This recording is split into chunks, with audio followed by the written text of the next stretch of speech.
পবিত্র রমজান মাস, সংযমের মাস, ধৈর্যের মাস, রহমত, বরকত এবং সবাই মাস আমাদের। আমরা আমাদের মিডিয়ার যে সকল সহকর্মীবৃন্দ আছেন তাদেরকে রমজানের শুভেচ্ছা জানাচ্ছি।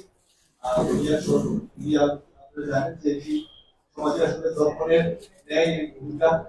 মিডিয়ার অনেক সহকর্মীরা আমাদেরকে অনেক তথ্য সময় সময় দিয়ে থাকে। মিডিয়া আসলে এখানে এই তথ্যটা কার্যকর হয়ে থাকে।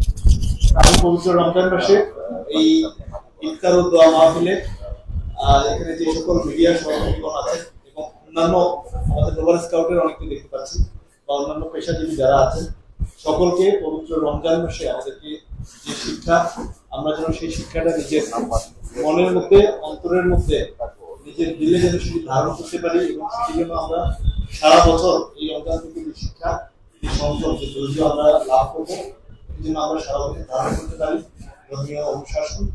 আমরা আমাদের পেশাগত জীবনে, আমাদের প্রাত্যহিক জীবনে আমরা যদি এই বিধি নিষেধ গুলো মেনে চলি বা এই ধর্মীয় সংযমের মেনে চলি, আমি বিশ্বাস করি যে সমাজের অনেক অনেক বিশৃঙ্খলা, অনেক অনেক অলসতা দূর হয়ে যাবে।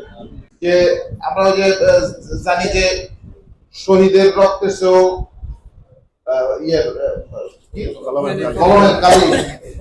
পবিত্র। আমরা তথ্য নির্ভর সংবাদ চাই, তথ্য নির্ভর। ইদানিং লক্ষ্য করা যাচ্ছে বিভিন্ন ফেক আইডি থেকে বিভিন্ন রকমের অপপ্রচার। এটা অত্যন্ত দুঃখজনক এবং প্রেরণাদায়ক।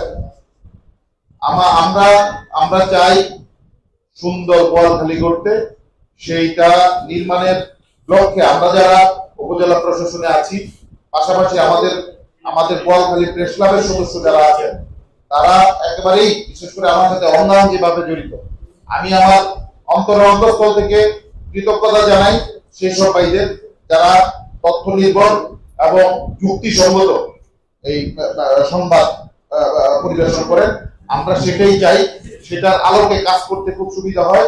আমার বিনীত অনুরোধ থাকবে আপনাদের কাছে, তথ্য নির্ভর সংবাদ যেন আমরা পাই, আমাদের কাজে যেন সহযোগিতা আপনারা করতে পারেন।